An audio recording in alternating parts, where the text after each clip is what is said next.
Hai semuanya, namaku Nurul Asyifah. Aku adalah salah satu mahasiswa dari Sekolah Tinggi Agama Islam Negeri Sultan Abdurrahman yang mengambil jurusan Komunikasi Penyiaran Islam. Hari ini, sesuai amanah dari dosen Al-Quran dan Hadis, saya akan menyampaikan beberapa materi tentang Al-Quran dan Hadis. Pertama, saya akan membahas tentang Al-Quran dan Hadis sebagai sumber hukum Islam. Apa sih maksudnya?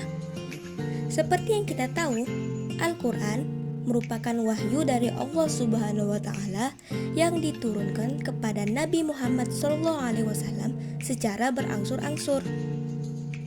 Sedangkan hadis merupakan perkataan, perbuatan, dan ketetapan dari Nabi Muhammad SAW yang disampaikan kepada umatnya. Al-Quran dan hadis itu merupakan sumber hukum Islam.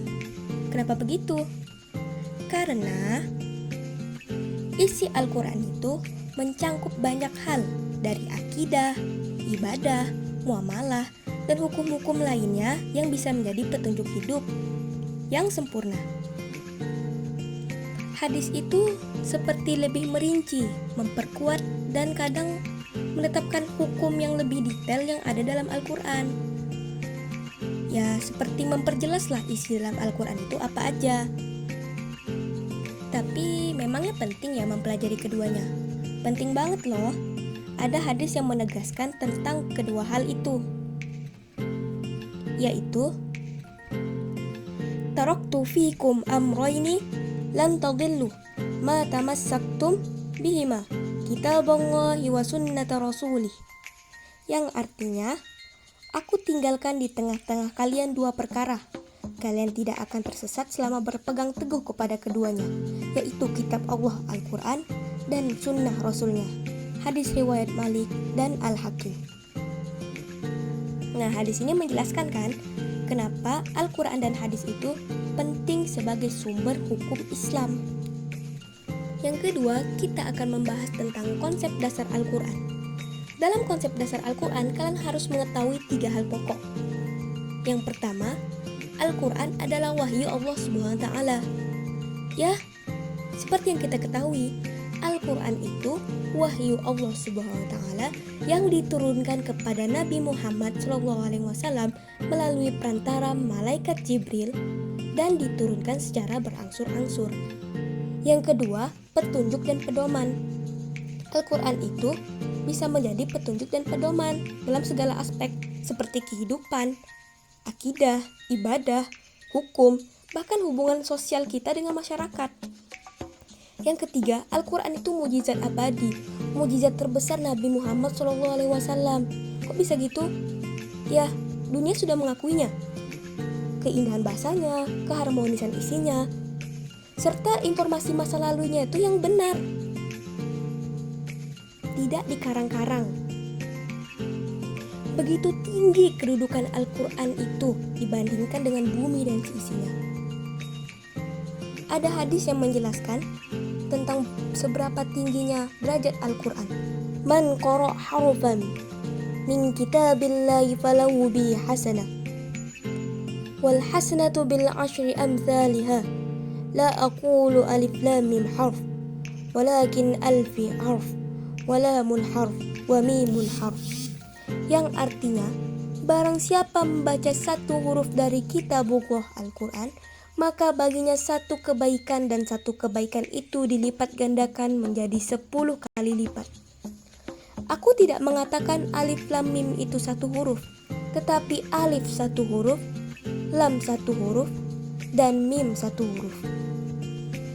Hadis ini jelas mengatakan, jika satu huruf dari Al-Quran itu, satu kebaikannya akan dilipat gandakan menjadi 10 kali lipat. Itu menjelaskan seberapa tingginya derajat Al-Quran itu yang tidak ada apa-apanya dibandingkan dengan dunia ini. Yang ketiga, kita akan membahas tentang sejarah singkat Al-Quran. Al-Quran itu melewati beberapa fase. Yang pertama ada fase penurunan. Fase penurunan terjadi sekitar 610 Masehi hingga 632 Masehi. Al-Quran pertama kali diturunkan ketika Nabi Muhammad berusia 40 tahun di Gua Hiro pada bulan Ramadan. Ayat pertama yang turun adalah surah Al-Alaq ayat 1-5. Kemudian Al-Quran berangsur-angsur diturunkan secara bertahap. Kurang lebih 23 tahun, 13 tahun di Mekah, 10 tahun di Madinah. Sesuai dengan beberapa peristiwa yang terjadi waktu itu. Waktu itu juga penulisan Al-Quran dilakukan di berbagai media seperti pelepah, kurma, tulang, bebatuan. Waktu itu belum ada yang terpikir untuk menyatukan semua wahyu yang ada menjadikan satu buku. Yang kedua ada fase pengumpulan, yaitu adalah fase khalifah masa Abu Bakar Ash-Shiddiq. Waktu itu terjadi perang Yamamah 12 Hijriah atau sekitar 633 Masehi. Banyak penghafal Al-Quran yang gugur waktu itu, membuat Umar bin Khattab khawatir apakah Al-Quran akan menghilang. Akhirnya Umar bin Khattab memberi usulan kepada Abu Bakar untuk mengumpulkan semua tulisan Al-Quran. Abu Bakar memerintahkan Zaid bin Sabit untuk mengumpulkan semua tulisan Al-Quran dari pelepah, tulang, dan hafalan sahabat-sahabat menjadi satu naskah. Itulah yang disebut mushaf. Naskah ini disimpan oleh Abu Bakar, lalu beralih ke Umar dan kemudian ke Hafsah binti Umar. Yang ketiga, Al-Quran mengalami fase pembukuan. Itu di masa Utsman bin Affan. Waktu itu terjadi perbedaan dialek bacaan, mulai menimbulkan perselisihan di kalangan umat muslim di berbagai wilayah. Akhirnya Utsman bin Affan membentuk panitia yang diketuai Zaid bin Sabit untuk menyalin mushaf Hafsah, menjadikan dialek Quraisy sebagai standar dan menghasilkan beberapa mushaf. Itulah yang kita kenal dengan mushaf Utsmani. Waktu itu, semua naskah selain mushaf Utsmani diperintahkan untuk dimusnahkan agar keseragaman terpelihara. Inilah mushaf yang kita pegang hingga kini. Ada hadis yang menggambarkan fase pengumpulan dari riwayat Zaid bin Sabit, yaitu fatataba'tul Qur'an ajma'u min usbi wal liqafi was sududil rijal, yang artinya maka aku pun menelusuri Al-Quran, mengumpulkannya dari pelepah kurma, lempengan batu, dan dari dada hafalan para sahabat. Hadis riwayat Bukhari dari Zaid bin Sabit. Hadis ini secara langsung menjelaskan seberapa gigihnya Zaid bin Sabit mengumpulkan Al-Quran secara tertulis dan lisan setelah perperangan.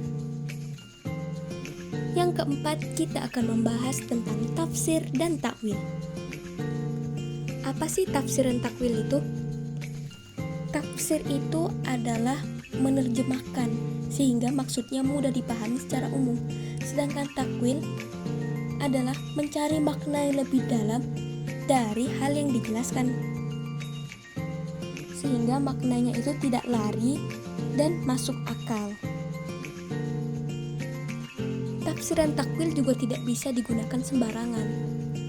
Hal itu ditegaskan dalam sebuah hadis. Man qala fil Qur'ani bighairi ilmin falyatabawwa maq'adahu minan nar. Yang artinya, barang siapa berkata tentang Al-Quran tanpa ilmu, maka hendaklah ia menyiapkan tempat duduknya di neraka. Hadis riwayat Tirmizi. Hadis ini jelas mengatakan jika menafsirkan atau mentakwilkan firman Allah tidak boleh berdasarkan akal atau opini semata, melainkan harus berdasarkan ilmu yang valid sesuai dengan kaidah yang benar. Yang kelima ada ulumul Quran, yaitu ilmu-ilmu Al-Quran. Ilmu-ilmu Al-Quran itu luas. Tapi di sini saya akan membahas pokok-pokoknya saja. Yang pertama ada ilmu nuzulul Quran, yaitu ilmu yang mempelajari waktu, tempat, dan cara penurunan Al-Quran. Yang kedua ada ilmu asbabun nuzul, yaitu ilmu yang mempelajari alasan dibalik turunnya ayat. Yang ketiga ada ilmu qiraat, yaitu ilmu yang mempelajari berbagai macam cara membaca Al-Quran yang diriwayatkan dari berbagai imam yang berbeda. Yang keempat ada ilmu nasik wa mansuk, yaitu mempelajari ayat-ayat yang hukumnya telah dihapus karena ayat yang datang berikutnya. Yang kelima ada ilmu muhkam wa mutasyabih, yaitu mempelajari ayat-ayat yang maknanya sudah jelas dan ayat-ayat yang maknanya samar. Yang keenam ada ilmu ijazul Quran, yaitu ilmu yang mempelajari mujizat Al-Quran baik dari segi bahasa, ilmiah, atau pengaruhnya. Mempelajari ilmu-ilmu Al-Quran dipertegas dalam sebuah hadis. Khairukum man ta'allamal Qur'an wa 'allamahu, yang artinya sebaik-baik kalian adalah orang yang mempelajari Al-Quran dan mengajarkannya. Hadis riwayat Bukhari. Yang keenam ada studi Al-Quran di negeri Melayu. Ada beberapa negara yang termasuk negeri Melayu, yaitu Indonesia, Malaysia, Brunei, dan Thailand bagian selatan. Studi Al-Quran di negeri Melayu sendiri berawal dari pengajaran bacaan atau menghafal yang ketat, kemudian berkembang menjadi penerjemahan dan penafsiran untuk membumikan wahyu dalam konteks bahasa dan budaya lokal kita. Studi Al-Quran di negeri Melayu sendiri diajarkan dalam berbagai cara, seperti mengaji, kajian naskah dan tafsir, dan integrasi budaya. Peran ulama di negeri Melayu juga menjadi poin penting dalam studi Al-Quran di negeri Melayu. Tradisi ini sendiri adalah perwujudan dari hadis tentang keutamaan belajar, yaitu khairukum man ta'allamal Qur'an wa 'allamahu, yang artinya sebaik-baik kalian adalah orang yang mempelajari Al-Quran dan mengajarkannya. Sekian penjelasan dari saya, semoga bermanfaat.